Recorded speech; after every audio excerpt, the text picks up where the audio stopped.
Assalamu alaikum viewers, welcome to my channel Word Times. It's all about a book, pen and education.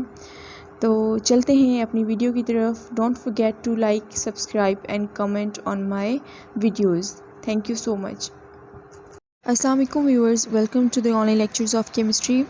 Today's topic is about chapter number 7, the fundamental principles of organic chemistry. हम second year Punjab text book board को follow कर रहे हैं. Punjab text book के according second year chemistry chapter number 7 fundamental principles of organic chemistry के important topics मैं आपको बताने लगी हूँ जो एनुअल एग्जामिनेशन में for long question as well as for short questions भी बहुत ज़्यादा ज़रूरी हैं. तो बेसिकली हम लॉन्ग क्वेश्चंस को डिस्कस करेंगे, उसके साथ साथ अगर वहाँ से कोई उन टॉपिक्स इंपॉर्टेंट टॉपिक्स में से जो शॉर्ट क्वेश्चंस पॉसिबल होंगे मैं आपको साथ साथ बताती जाऊँगी. सबसे पहले हमारे पास ये चैप्टर जो है वो केमिस्ट्री ऑर्गेनिक केमिस्ट्री की बेसिक्स के बारे में है. ठीक है, ऑर्गेनिक केमिस्ट्री जहाँ से स्टार्ट हो रही है that organic chemistry is all about compounds which are made up of carbon and hydrogen. So इसकी इंट्रोडक्शन में सबसे पहले हमें एक रेफरेंस मिलता है वाइटल फोर्स थ्योरी का which is about the primitive form of organic chemistry. सबसे पहले जब इस पर रिसर्च हो रही थी तो जो हमें एक थ्योरी दी गई थी that is about vital force theory. So इसका रेफरेंस या वाइटल फोर्स थ्योरी की डेफिनेशन एज अ क्वेश्चन आ सकती है. उसके बाद इसके अंदर क्या इम्प्रूवमेंट आई, formation of urea which is the first synthetic organic compound which is made in laboratory. तो इसकी प्रिपरेशन की हिस्ट्री वो पूछ सकते हैं. तो ये as a short question important है but not as a long question. ठीक है, उसके बाद मॉडर्न डेफिनेशन ऑफ केमिस्ट्री है. ये बहुत ज़्यादा सिंपल है, ये कुछ ही केसेस में आ सकता है, ज़्यादा नहीं आएगा क्योंकि ऑर्गेनिक केमिस्ट्री की डेफिनेशन जो है वो एक सिंपल सी चीज़ कंसिडर की जाती है. जहाँ पे हम हाफ बुक का पोर्शन जो है वो ऑर्गेनिक पढ़ते हैं तो वहाँ पे उस ऑर्गेनिक केमिस्ट्री के हिसाब से ये बहुत सिंपल टॉपिक है. सो इसको क्वेश्चंस इसके ज़्यादा इसके बारे में नहीं आते हैं. देन हमारे पास है some features of organic compounds. अब इन फीचर्स में हमारे पास टोटली 7 फीचर्स हैं.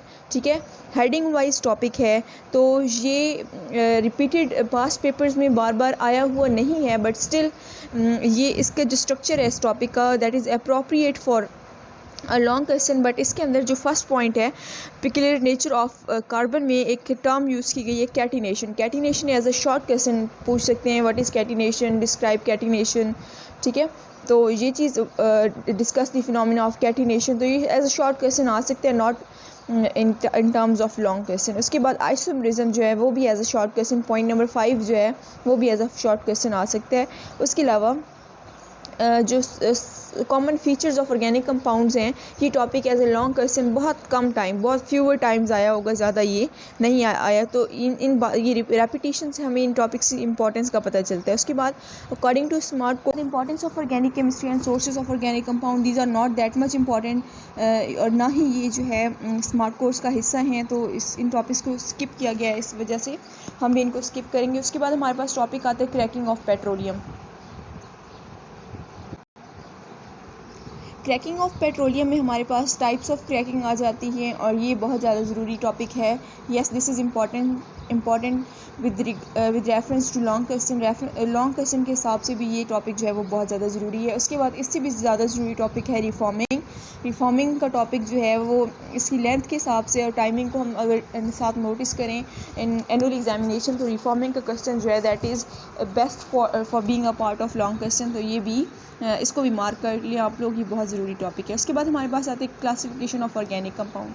अब क्लासिफिकेशन ऑफ ऑर्गेनिक कंपाउंड एक लेंथी टॉपिक है. इसमें ऑर्गेनिक कंपाउंड्स की डिफरेंट फॉर्म्स को स्टडी किया गया है.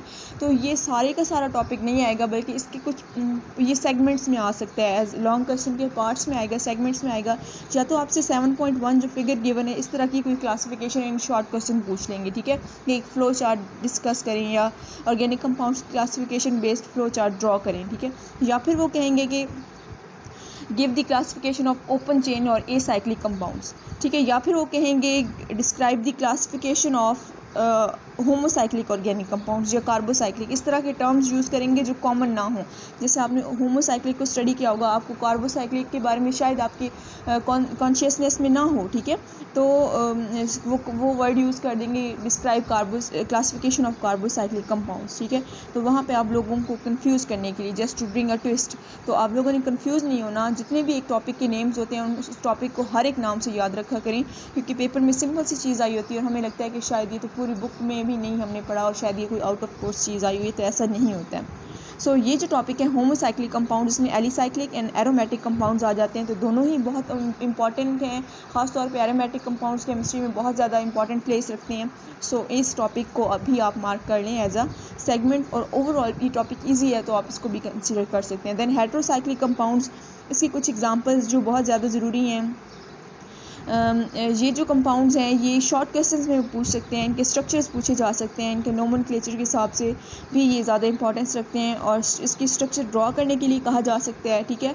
इसके अलावा एरोमेटिक के स्ट्रक्चर्स ड्राइंग के लिए कहे जा सकते हैं, लाइक टोलिन, फिनोल, नेफ्थलीन वगैरह हो गया। तो हेट्रोसाइक्लिक कंपाउंड्स जो हैं वो as a short question important है, और जो होमोसाइक्लिक कंपाउंड्स हैं वो as a long question important है। और अगर कम्प्लीटली साइक्लिक कंपाउंड की क्लासिफिकेशन आ गई लॉन्ग क्वेश्चन में as a statement single question, ठीक है, तब आपको ये पार्ट ए एंड बी दोनों बताने पड़ेंगे, दोनों लिखने पड़ेंगे।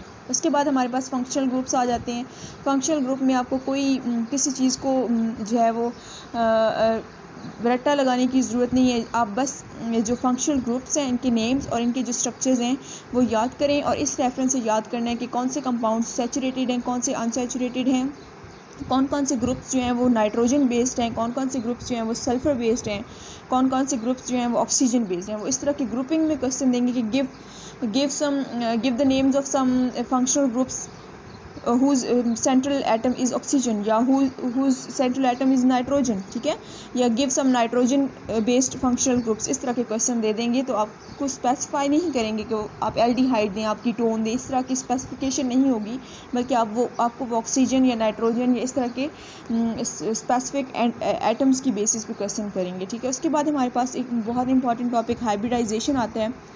हाइब्रिडाइजेशन के आगे फर्दर 3 टाइप्स हैं, sp3, sp2 and sp hybridisation, ठीक है, जो आपके कोर्स में डिस्कस की गई हैं। ऑल दिस की आगे मज़ीद भी कुछ टाइप्स हैं जो हायर लेवल पे आप लोग स्टडी करते हैं, तो और हर एक टाइप के अंदर 1 से 2 एग्जांपल्स यहाँ पे डिस्कस्ड हैं। अब क्वेश्चन किस तरह से आएगा, क्वेश्चन पूरी हाइब्रिडाइजेशन पे नोट जो है वो बहुत ही कभी कभार आता है, ज़्यादा नहीं आता।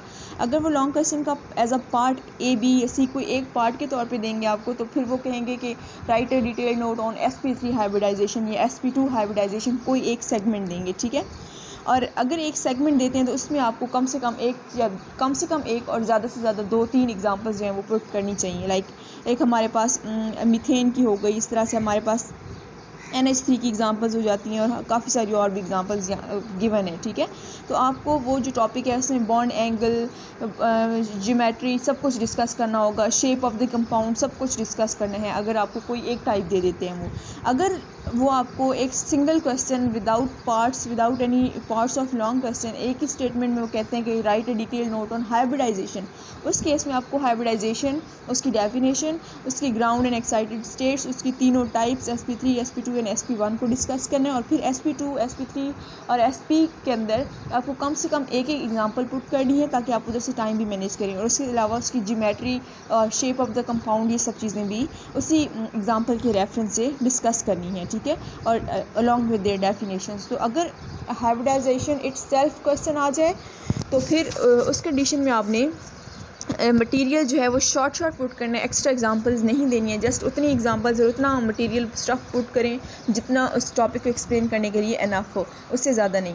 लेकिन अगर वो एज अ टॉपिक्स टाइप्स को दे देते हैं, like write a detail note on sp3 hybridisation, उस कंडीशन में आपको sp3 की जितनी एग्जांपल्स आपको पता हैं, इसकी डेफिनेशन, तमाम एग्जांपल्स और इसके अंदर geometry and shape of the molecule वगैरह एंड बॉन्ड फॉर्मेशन, सब चीज़ों को ओवरलैपिंग हो गया, सब चीज़ों को डिस्कस करना है, ठीक है, और फिगर्स ज़रूर फिर देने हैं इस कंडीशन में।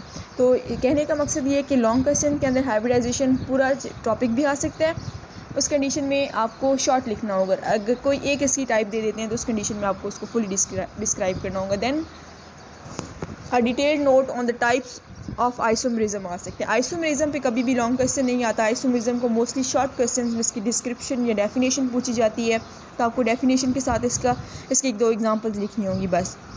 टाइप्स ऑफ आइसोमरिज्म जो है ये लॉन्ग क्वेश्चन में आ चुके हैं। इसकी टाइप्स में स्ट्रक्चरल आइसोमरिज्म हो जाती है और इसके अलावा ज्योमेट्रिक आइसोमरिज्म हो जाती है। तो स्ट्रक्चरल एंड ज्योमेट्रिकल आइसोमरिज्म में कंपैरिजन भी दे सकते हैं, लाइक इसके दोनों के डिफरेंसेस या सिमिलैरिटीज़ भी दे सकते हैं। तो डिफरेंसेस मोस्टली आते होते हैं कंपैरिजन के अंदर, क्योंकि ये दोनों एक सिमिलैरिटीज़ तो इसमें नहीं है सिवाय इनकी डेफिनेशन के, ठीक है।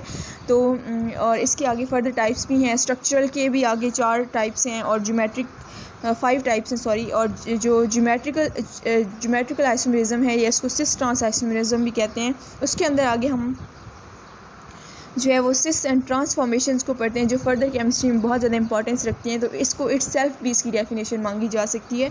तो कहने का मकसद ये है कि आइसोमरिज्म की टाइप्स जो हैं वो एज ए लॉन्ग क्वेश्चन एक इंपॉर्टेंट टॉपिक है, सो आप इसको भी मार्क कर लें। उसके बाद यहाँ पे जो टॉटोमेरिज्म है इन स्ट्रक्चरल आइसोमरिज्म, उसके अंदर एक टर्म है ज्वेटेराइन। इसकी डेफिनेशन आपको आनी चाहिए, ये मोस्टली शॉर्ट क्वेश्चंस में क्वेश्चन आ जाता है। उसके अलावा सिस ट्रांस के डिफरेंस क्या है ये आपको पता होना चाहिए। सिस एंड ट्रांस कंपाउंड्स कौन से होते हैं इनकी डेफिनेशन आपको आनी चाहिए, ये मोस्टली शॉर्ट क्वेश्चंस में आ जाते हैं। उसके बाद एक्सरसाइज में अगेन ऑब्जेक्टिव टाइप में जो क्वेश्चंस स्मार्ट कोर्स में मेंशन किए गए हैं वो आपने हर हाल में करने हैं। उस ऑब्जेक्टिव टाइप की मैं बात कर रही हूँ, ठीक है। ट्रू फॉल्स हो गए वो simple fill in the blanks होंगे या MCQs वगैरह होंगे, वो स्किप नहीं करने, क्योंकि मोस्टली जो पेपर कंपाइलर होता है, ये जो पेपर बनाने वाले होते हैं वो बुक को नहीं छानते कि वहाँ से हम क्वेश्चन पिक करें। वो सिंपली कुछ या majority of the questions of objective type जो है वो एक्सरसाइज में से भी दे देते हैं, ठीक है। इवन के सब्जेक्टिव टाइप में भी मोस्टली क्वेश्चंस होते हैं वो एक्सरसाइज में से आए पड़े होते हैं। तो इन केस सब्जेक्टिव टाइप के क्वेश्चंस भी ये तमाम क्वेश्चंस वही हैं जो ऊपर आपको स्मार्ट कोर्स टॉपिक्स दिए गए हैं, ठीक है। तो सेम वही उन्हीं टॉपिक्स में से बनाए गए क्वेश्चन एक्सरसाइज में से भी हैं। तो अगर आपका चैप्टर क्लियर है ऊपर तो आपको ये क्वेश्चन सॉल्व करने में कोई इशू नहीं होगा। स्टिल जो क्वेश्चन रीजनिंग हैं ये जो हाउ से स्टार्ट होते हैं, जिसमें नोमेनक्लेचर या स्ट्रक्चर की डिस्क्रिप्शन है, ये जिसमें कंपैरिजन है, यहाँ पे उन क्वेश्चंस को आपने स्किप नहीं करना और क्वेश्चन सिर्फ वही करने हैं जो स्मार्ट कोर्स में गिवन है। उसके अलावा क्वेश्चंस आपके कोर्सेज में नहीं है जो स्मार्ट कोर्स में। Subscribe my channel and press the bell icon to stay connected and for new videos। किसी भी सब्जेक्ट के नोट्स या पास्ट पेपर्स के लिए use the comment box. Thank you so much, take care, अल्लाह हाफिज़। Subscribe my channel and press the bell icon to stay connected and for new videos। किसी भी सब्जेक्ट के नोट्स या पास्ट पेपर्स के लिए use the comment box. Thank you so much, take care, अल्लाह हाफिज़।